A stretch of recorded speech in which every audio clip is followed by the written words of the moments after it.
कई बार अनेक भक्त लोग कंप्लेन करते हैं कि बहुत समय से हरे कृष्ण। तो अनेक बार भक्त लोग कंप्लेन करते हैं कि बहुत समय से मैं भक्ति तो कर रहा हूँ, लेकिन मुझे ऐसा महसूस नहीं हो रहा कि मैं प्रगति कर रहा हूँ कि नहीं कर रहा। ये एक बड़ी आम-सी बात है, एक समय के बाद हर किसी को यही लगता है। मुझे भी लगने लगा था कि कोई भी प्रवचन सुनो उसमें बस एक ही बात बताते हैं कि हम आत्मा हैं, या कभी कोई कृष्ण की लीला सुना देता है, या प्रकृति जड़ है, चेतन है, भगवान दिव्य है। यही सब बातें घूम फिर के गुरुजन, वैष्णवजन सुनाते रहते हैं, और हम लोग माला जप कर रहे हैं, कीर्तन करते हैं, रूटीन सा बन जाता है। जैसे बहुत से लोग पाठ करते रहते हैं, कोई गजेंद्र मोक्ष का पाठ करता है, कोई सुंदरकांड का पाठ करता है, कोई हनुमान चालीसा का पाठ करता है, जिसके जो-जो इष्ट हैं। तो प्रगति का अनुभव, भावों का जगना, ये कैसे हो? क्या बहुत समय व्यर्थ होने के बाद हमको ये बात समझ आएगी, या कुछ है ही नहीं, बस चले जा रहे हैं, चले जा रहे हैं, चले जा रहे हैं, क्या यही सत्य है? देखो, हम चाहे हर रोज़ अलग-अलग भोजन का, व्यंजन का वर्णन करें, किसी दिन किसी व्यंजन का वर्णन करें, किसी दिन आम की किसी चटनी का वर्णन करें, किसी दिन रसमलाई का वर्णन करें। तो वर्णन सुनना ठीक है, लेकिन वर्णन से अच्छा है कि आप एक ही कोई आइटम है, उसको उसका आस्वादन करिए, उसका पान करिए, उसे उसको उसका स्वाद लीजिए। तो सारा जो खेल है वो यही है कि हमें आध्यात्मिकता का अनुभव कैसे हो? भगवत भक्ति का अनुभव कैसे हो? गुरुओं को अनुभव होता है, तभी वो लोग गुरु बनते हैं। लेकिन हम जैसे साधकों को कैसे अनुभव होगा? तो अनुभव कब होता है? अनुभव तब होता है जब मन 100% उस चीज में लगता है। जब मन पूरी तरह से, बुद्धि पूरी तरह से, मन पूरी तरह से इंद्रियों सहित उसमें लग जाता है, तब अनुभव होता है। तत्वज्ञान जब तक बुद्धि में आके बैठेगा नहीं, जब तक कृष्ण कौन है और कृष्ण सेवा में जब तक अनन्य भाव नहीं होगा, पूरी तरीके से। कृष्ण को अधूरा पसंद नहीं है, ये लिख लो आप। कृष्ण कोई भी सेवा अधूरा नहीं लेते। हालाँकि वो छोटी से छोटी सेवा को स्वीकार करते हैं, लेकिन वो पूरे मन से होनी चाहिए। हम लोगों की दिक्कत क्या है? पूरे वेद शास्त्रों में भगवान ने एक बात बहुत बार कही है, मामेव ही प्रपद्यन्ते, जो मेरी ही शरण में आता है। अनन्य अ, अनन्य चिंतया, जो अनन्य भाव से मेरा चिंतन करता है, मेरा ही चिंतन करता है। तो भगवान कहते हैं मैं ही, कोई और नहीं, किसी और चीज का सहारा, आश्रय मत रखो। लेकिन हमारा जो भाव है, बद्ध अवस्था में है ना हम लोग, हमारा भाव है कि भगवान आप भी हैं, पर दूसरे भी हैं।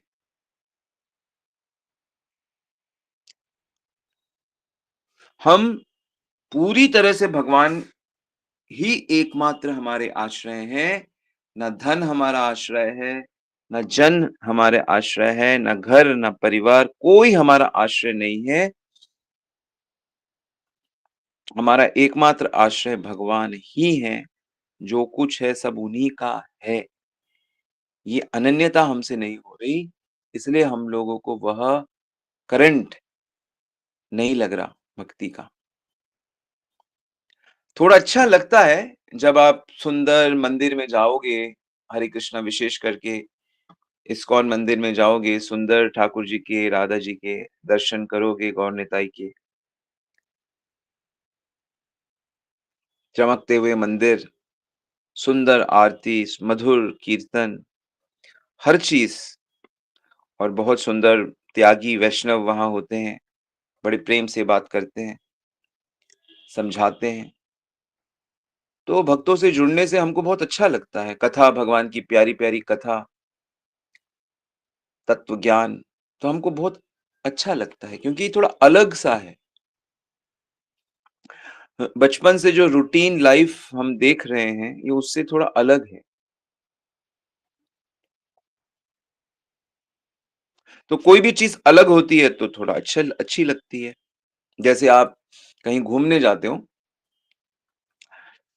तो घर से दूर, बिज़नेस घ से दूर, यहाँ के लोगों से दूर जाके थोड़ा अच्छा लगता है। पर थोड़ी देर बाद फिर जब वहाँ पे जानकारी हो जाती है, तो वहाँ बोर होने लगते हैं। तो क्या हमारी भक्ति में वो बात तो नहीं है कि भई थोड़ा अलग अनुभव है इसलिए हमको अच्छा लग रहा है? तो नोट करने वाली बात ये है कि जब तक अनन्य भाव नहीं होगा, अपनी बुद्धि को हम इस लेवल तक नहीं समझा सकते अगर, जब तक हम इसको कोशिश ना करें, जब तक हमारा पूरी तरह से मन नहीं लगेगा, तब तक हमको ये अनुभव नहीं होने वाला। और कोई करा नहीं सकता अनुभव कि कोई गुरु करा दे, कोई कोई जादू हो जाए। तो इसके लिए हमको अपने जो भक्ति के नियम हैं, उसको बहुत गंभीरता से करना चाहिए। जिसमें ज़्यादा नियम नहीं है। एक नियम तो जैसे कि आप लोग प्रतिदिन भगवान के बारे में सुनते हो, इससे आपको आध्यात्मिक विचार और आध्यात्मिक डिस्कशन आपके चेतना में हमेशा होते रहेंगे। और दूसरा, आपको 16 माला अच्छे से करनी चाहिए और सुबह-सुबह जितनी जल्दी हो सके, जल्दी उठ के माला करनी चाहिए और खुद अपना स्वाध्याय करना चाहिए, ग्रंथों को पढ़ना चाहिए और भगवत अर्पण प्रसाद ही लेना है, ऐसा पक्का नियम।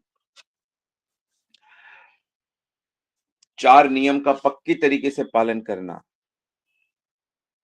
कोई नशा नहीं, कोई नशा नहीं, चाय नहीं, कॉफ़ी नहीं, सिगरेट, शराब तो बहुत ही गलत चीज़ है।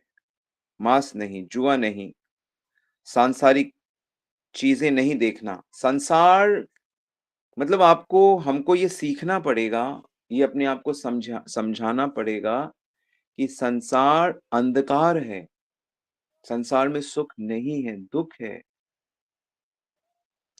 दिखता है सुख, दिखता है कि पत्नी सुख देगी, बच्चे सुख देंगे, माता-पिता सुख देंगे, नौकरी, पैसा, घर सुख देगा, पर वो सुख कम देता है, वो दुःख देता है। इनसे सुख की आशा नहीं करना, ये हायर समझ है। आशा एक राम जी से, दूजी आशा छोड़ दे, नाता एक राम जी से, दूजा नाता तोड़ दे। तोड़ दे मतलब मन से निकाल दे तू। मन बाहर से तो ठीक है, पिताजी है, इस जन्म में ये पिताजी हैं, थोड़े समय बाद जहाँ पैदा होगे वो दूसरे पिताजी हो जाएँगे। सुखदेव गोस्वामी जब अपनी माँ के पेट में थे, तो व्यासदेव, क्योंकि कई साल हो गए थे, निकल नहीं रहे थे, तो व्यासदेव जब बच्चों को पढ़ाते थे और कई बार कुछ श्लोक कोई कुछ बोलता था तो अंदर से बोलते थे, "गलत बोला है, ऐसा नहीं है, ऐसा है।" पेट के अंदर से श्लोक गलत श्लोक का आंसर देते कि सही श्लोक क्या है। तो व्यासदेव कहते, "भाई तू कौन है? बाहर ही नहीं निकल रहा, इतने साल हो गए।" क्योंकि वो 14 साल अपनी माँ के गर्भ में रहे। "कौन है तू? बाहर क्यों नहीं निकल रहा?"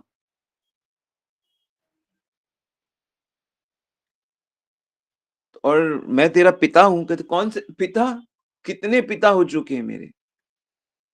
हर जन्म में अलग पिता होता है। हर योनि में अलग माता, अलग पिता, अलग भाई, अलग बहन, अलग पत्नी, अलग बच्चे। मैं क्या बताऊँ कि मैं कौन हूँ? कैसे बताऊँ?" तो इतना बड़ा वेदांती है मेरा पुत्र बन के आ रहा है। फिर बोलते हैं कि मैं तब बाहर निकलूँगा जब भगवान ये आशीर्वाद देंगे कि उनकी माया मुझे नहीं छुएगी। क्योंकि बाहर आते ही माया लगेगी। माँ के गर्भ में तो माया नहीं होती है। माँ के गर्भ में जब तक शिशु रहता है तब तक माया शक्ति का प्रभाव नहीं होता उस पे। और जैसे ही बाहर निकलता है माया शक्ति का प्रभाव। माया शक्ति मतलब हम अपने को शरीर समझेंगे। जैसे हम लोग सब अपने को शरीर समझते हैं, लड़का समझते हैं, पुरुष समझते हैं, भोक्ता समझते हैं, एन्जॉयर समझते हैं। जबकि हम ये सब हैं नहीं। हम तो आत्मा हैं। हमको आत्मा के स्तर पे आना पड़ेगा, उसके लिए हमें साधना करनी होगी, जिससे प्रसन्न होके भगवान हमें ये रियलाइज़ करा देंगे कि हम आत्मा हैं। तो हमें भगवान की ही शरण में रहना है और किसी की शरण में नहीं रहना, दूसरे की शरण छोड़नी है मन से, तन से नहीं, वाणी से नहीं, मन से छोड़नी। जो भी आपके आस-पास लोग हैं, छोड़ दो आशा सुख की, कि मुझे सुखी करेंगे मुझे, नहीं, नहीं चाहिए इनसे कुछ भी। ना इनसे मान चाहिए, ना सम्मान चाहिए, कुछ नहीं चाहिए इनसे। लेकिन हम कह रहे हैं, नहीं, नहीं, नहीं, हम इनका भी ये भी सुख करेंगे। जैसे स्त्री को लग सकता है कि अगर मेरा पति नहीं होगा तो मेरे को बड़ी दिक्कत हो जाएगी, क्योंकि उसको अपने पति से सुख की आशा है। ऐसे ही पति को लगता है ये मेरी पत्नी अगर चली गई कहीं और मुझसे पहले चली गई तो मैं कैसे खाऊँगा? मेरा जीवन कैसे चलेगा? सबने हम सबने ऐसे आशाएँ बाँधी हुई है, सब एक-दूसरे से, परिवार में तो ख़ास तौर से। धन से आशा बंधी हुई है कि मेरे पास इतना धन होना चाहिए, नहीं तो मेरा कैसे होगा? पशु-पक्षी के पास ना रोटी है, ना कपड़ा है, ना मकान है, कुछ भी तो नहीं है। फिर भी वो अपना जीवन काट लेते हैं। ख़ैर वो तो दुःख में काटते हैं क्योंकि उनकी दुःख योनि है। संसार दुःखमय है, लेकिन हमारी जो योनि है वो दुःख को सॉल्व करने की है। और सॉल्व क्या करना है कि अपने को ये समझाना है, कोशिश करनी है कि हमारा जो मन है ना, केवल भगवान के भक्तों में जाए, भगवान में जाए, भगवान की सेवा में जाए, भगवान का वही जो हमारा फ़ॉर्मूला है, भगवान का नाम, रूप, गुण, लीला, उसी में हमारा मन घूमता रहे, उन्हीं की सेवा। इस तरह से हमें अपने जीवन को डिज़ाइन करना चाहिए। भौतिक जगत में भगवान की सेवा छोड़कर बाकी सब सहस्रों-सहस्रों, हज़ारों-हज़ारों अलग-अलग एक्टिविटीज़ निरंतर चल रही। इसीलिए कभी सुख, कभी दुःख, कभी सुख, कभी दुःख। ब्रह्मा, शिव इन लोगों ने भी श्री कृष्ण का आश्रय लिया हुआ है। ये भी श्री कृष्ण के आश्रय में रहते हैं। ब्रह्मा, शिव पूरी तरह से अंदर से, तभी ये सुखी हैं और हम लोग भगवान का आश्रय नहीं लेते। तो इस पे विचार करिए और बहुत सारी चीज़ें सीखने की ज़रूरत नहीं है। अभी इस पॉइंट पे विचार करिए और इस पॉइंट को पकड़िए। 1 नंबर कि मुझे लापरवाही नहीं करनी है, मुझे टालना नहीं है, मुझे अच्छे से अपनी 16 माला मिनिमम करनी है। मुझे जल्दी से जल्दी अपने चित्त को शुद्ध करना है। 2 नंबर, मुझे किसी से किसी प्रकार का ना सम्मान चाहिए, ना सुख चाहिए। और कोई हमको गाली दे, हमारा अपमान करे, हमसे कठोर कहे, बलिहारी, बलिहारी। बड़ा सुंदर, बड़ा सुंदर। वो संसार के सच को प्रकट करता है।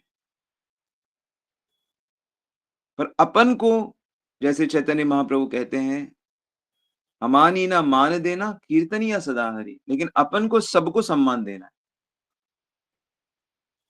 हम सबको सम्मान कैसे दे सकते हैं? दे सकते हैं, अगर हम शास्त्र की आँखों से देखें तो। इन आँखों से ना देखें, शास्त्र की आँखों से देखें, "सबारी करीबे सम्मान, जानी कृष्ण अधिष्ठान।" कृष्ण उसके भीतर रहते हैं, इस तथ्य को जानकर हमें सबका सम्मान करना है। और ये वेरी मच पॉसिबल है। ऐसे ही कितनों ने भगवत प्राप्ति कर ली, मीराबाई, तुकाराम, नानक देव, कबीर दास, सूरदास, रूप गोस्वामी, रघुनाथ गोपाल गोस्वामी, गोपाल भट्ट गोस्वामी, सनातन गोस्वामी, प्रभुपाद, गुरु, इन सब ने भगवत प्राप्ति क्यों कर ली? भगवान ने क्या पक्षपात किया इनके प्रति कि भाई इन पे कृपा कर दी, हम पे नहीं? अरे! तो हम वो कंडीशन फुलफिल नहीं करते हैं कि भगवान ही, केवल भगवान से ही आशा रखनी है, पूरी तरह उनके समर्पित रहना, सरेंडर करना है। हम सांसारिक चीज़ों को सरेंडर कर देते हैं, हम भगवान को सरेंडर नहीं करते, अनन्य नहीं होते। इसीलिए हमारा ना हमको आनंद आता है, ना हमको डीप इमोशन होता है।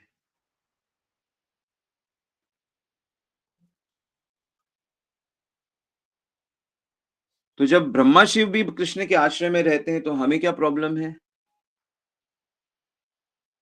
और ऐसा तो है नहीं कि भगवान कहें कि नहीं ठीक है, मैं हार मानता हूँ, मैं भी मेरी भी भक्ति करो, संसार की भी करो। नहीं, भगवान कभी हार नहीं मानेंगे। ये कोई संसारी कोई मालिक थोड़ी है कि हड़ताल कर दी आपने तो उसने कहा कि ठीक है, चलो इनकी मान लेते हैं। भगवान तो 84 में घूम रहे हैं हमारे साथ, लेकिन वो आनंद में घूम रहे हैं। हम दुखी होके घूम रहे हैं, परेशान होके घूम रहे हैं। लेकिन भगवान सजग हैं, हमेशा सजग हैं। वो एक कहानी है ना, एक मुसलमान ऐसे पीर उसके जो मुसलमान पंडित होते हैं उनसे कहता है कि क्या आप तो खुदा से मिलते हो? कहता हाँ, हाँ, मिलते हैं, हम तो मिलते हैं, खुदा से तो हमारी बात होती है। कहते उनसे पूछना कि मेरी जो इबादतें हैं, वो आप कैसी हैं? अच्छी हैं कि नहीं? मतलब मैं जो आपको नमाज़ पढ़ता हूँ, प्रार्थना करता हूँ, वो कैसी हैं? तो उसने बोल दिया, "हाँ, हाँ, हम तो पूछ लेंगे।" हालाँकि ये तो निराकार वाले हैं, चल जो भी है, झूठा ही सही। तो उसने कहा कि पूछा? तो उसने कहा, "हाँ।" अल्लाह ने कहा, "तेरी एक भी इबादत सही नहीं है, एक भी इबादत।" तो ये सुनते तो वो भक्त नाचने लगा। तो उसने कहा कि, "अरे! तुम नाच रहे हो?" मैंने कहा, "एक भी इबादत सही नहीं है।" कहते, "मैं इसलिए नहीं नाच रहा कि ये सही नहीं है, मैं तो इसलिए नाच रहा हूँ कि अल्लाह ने मेरी सारी इबादतें सुनी, तभी तो उनको पता है कि मेरी एक भी सही नहीं है।" मतलब उसकी नज़र मेरी हर प्रार्थना में है। तो यही तो शास्त्र कह रहे हैं कि जो भगवान हैं वो हृदय में बैठे हैं, वो 24 घंटे सजग हैं, 24 घंटे सजग। वो हमारी हर एक्टिविटी को देखते हैं, सर्वद्रष्टा हैं, सब कुछ देखते हैं।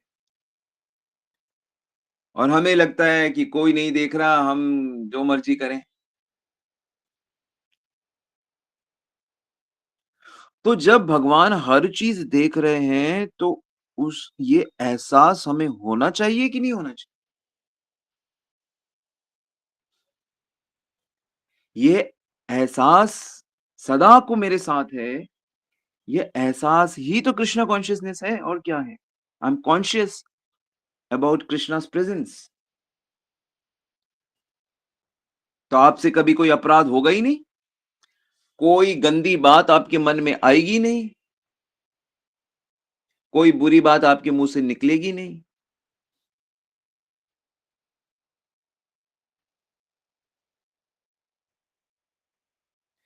तो एक छोटा-सा सिद्धांत, अहम आत्मा गुणाकेशा सर्वभूतशया स्थिता। देखो इसी में हम लोग परफेक्ट नहीं हुए अभी तक। और तमाम चीज़ें हम एक-दूसरे को सुनाते रहते हैं, ये प्रॉब्लम हो गई, ये प्रॉब्लम हो गई, ये डर लग रहा है, ये चिंता हो रही है, ये ऐसे क्यों कर रहा है, मेरे बच्चे ऐसे हैं, मेरा भाई, मेरा पति। मन सब वहाँ सुख की अपेक्षा के लिए रखा है। अरे जो जैसा है वैसा ठीक है, जो जैसा है ठीक है भाई। प्रभु सबका कल्याण करेंगे। अब मैं कैसा हूँ मुझे ये ध्यान देना।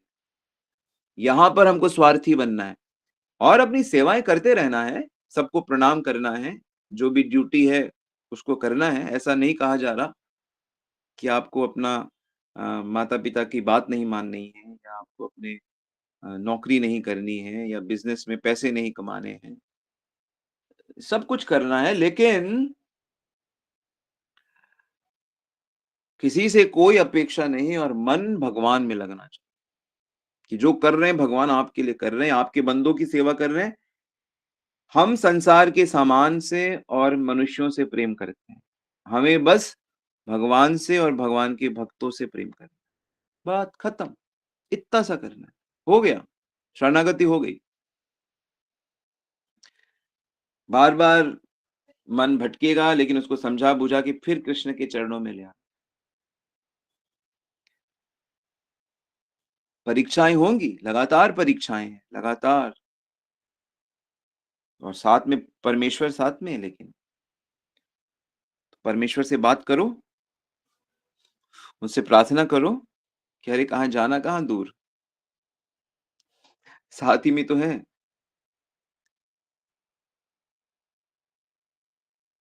तो ये अनन्यता है।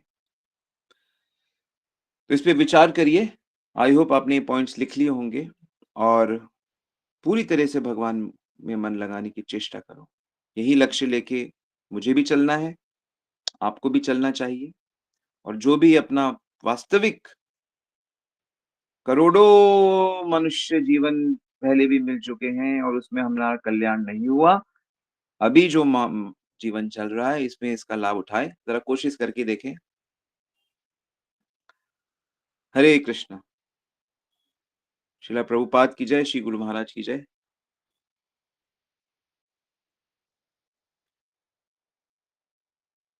किसी का कोई प्रश्न है तो पूछ सकते हैं। जो मन में था आज चल रहा था वही मैंने बोल दिया।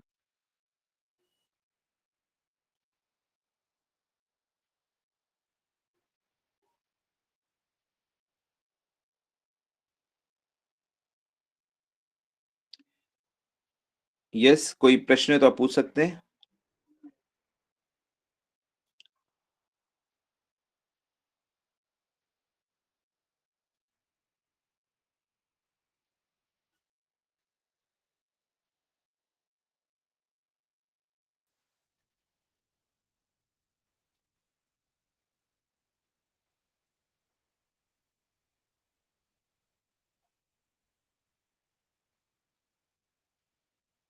ठीक है, तो हम लोग यहीं रुकते हैं आज। वाञ्छाकल्पतरुभ्यश्च कृपा सिन्धुभ्य च पतितानां पावनेभ्यो वैष्णवेभ्यो नमो नमः। अनंत कोटि वैष्णव वृंद की जय। श्रील प्रभुपाद की जय। श्री श्री गुरु महाराज की जय, बोल प्रेमानंदी।